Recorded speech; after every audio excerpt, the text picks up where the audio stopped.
केंद्र सरकार एक कथा को स्वीकार करिसंती एवं ओडिशा सरकार बारंबार बजेट सरप्लस राज्य बोली दर्शई पारुचंती। बारंबार एक कथा ऊपर को आसुची। बिजुली कथा राज्य बीजेपी बिजुली क्षेत्र में मध्य असत्यर प्रश्रय नहीं।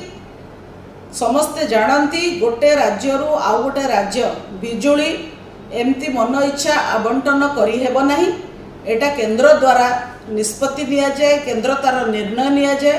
तेणु ओडिशा सरकार को यही बाबद रे टार्गेट करवा जना देखौची, स्पष्ट भाव में देखौची ओडिशा बीजेपी किभली भाव में राजनैतिक हीन राजनैतिक कार्य करुचंती।